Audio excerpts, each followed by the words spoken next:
It's not something that was decided 5 years ago, 50 years ago, 100 years ago. It goes way back, and there are reasons for this. And the goal all along has been to create a global, Orwellian, centralized dictatorship, dictating to and controlling the lives in detail of every man, woman, and child on the planet. It involves creating wars specifically to transform the target area of the war. You invade Libya, you invade Syria, you invade Iraq, you transform the nature of that society. You create a world war, you change the nature of global society. And as I've been saying, writing for a long time, the plan of this hidden hand is to create a third world war involving the West against Russia and China, to create such catastrophe that people are then open to the solutions that follow, which are the very world that this hidden hand has been working towards from the start. And the reason the talks take all day and involve something like 2,000 images, illustrations, is because there's so many dots to connect. And they include, this is something I focus on in the talks a great deal in the books, they include the nature of reality itself. Who are we? What is this reality? And more to the point, connecting into the hidden hand, why is that knowledge systematically kept from us by control of mainstream science and mainstream media? It's because we are not who we think we are.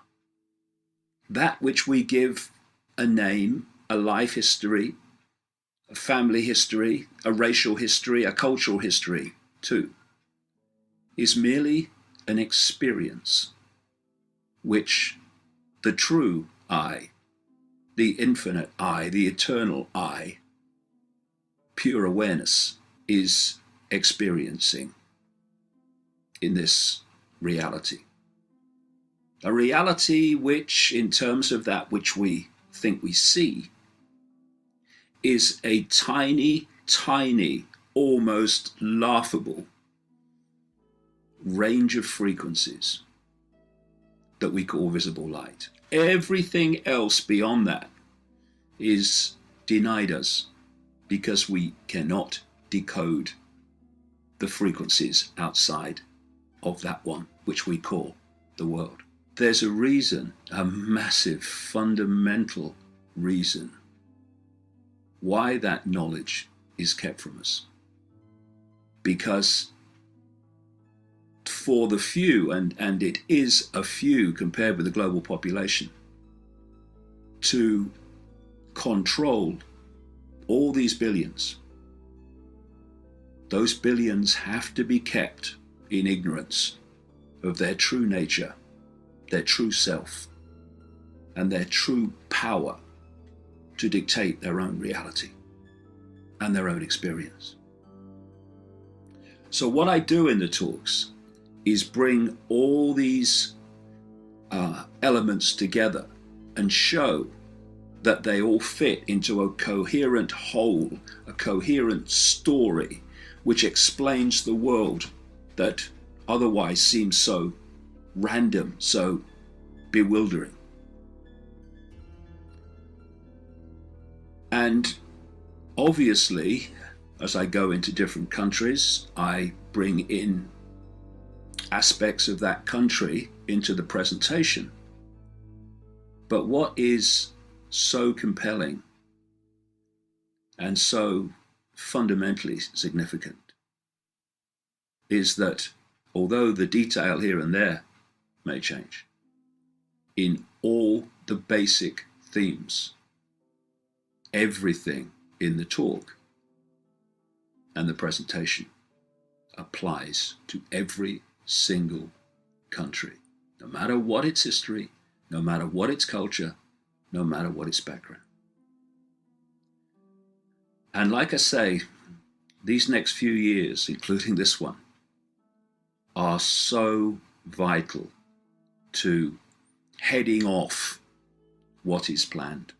And what is planned is beyond even the comprehension of most people who haven't looked into this information.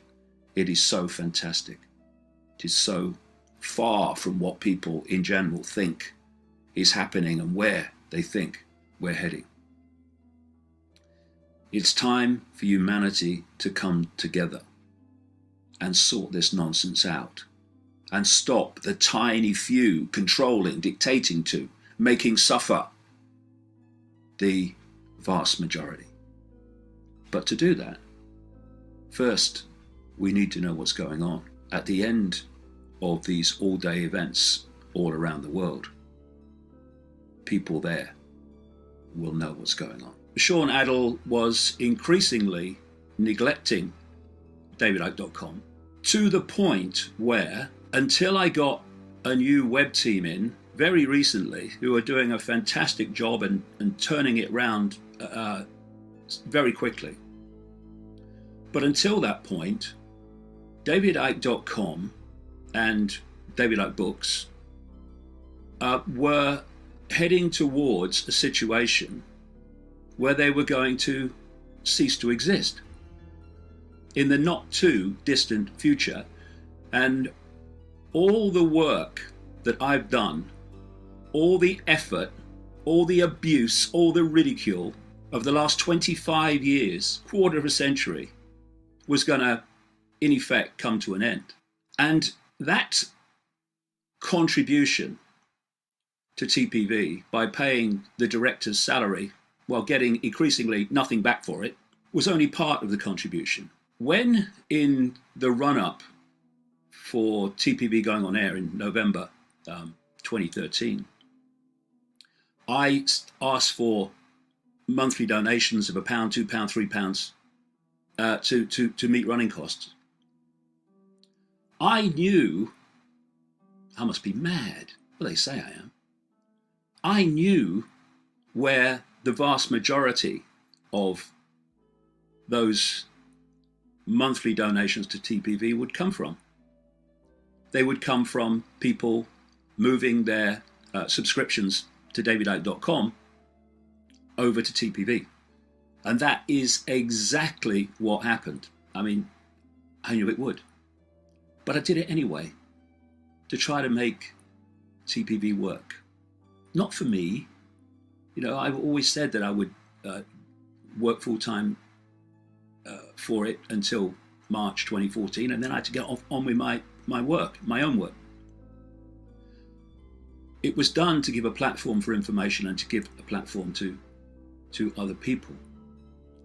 So DavidIcke.com, David Icke Books, provided enormous, the biggest contributions to TPV in Adel's wages and in money that was lost to DavidIcke.com, to the point, because DavidIcke.com has such a massive traffic that the cost of running it is enormous, and therefore the loss of that money was one of the contributing factors to DavidIcke.com facing the end in the face, until we've now turned it around very quickly with decent people involved. Then I heard by accident, relatively recently, that Sean Adel was running the TPV website off the DavidIcke.com servers, and thus DavidIcke.com was paying for that as well. And then I moved to London, to Wembley, for 6-7 months, staying in Richie Allen's spare bedroom and meeting the living costs of 2 places. Again, that ran to an enormous figure over the period of time with everything thrown in.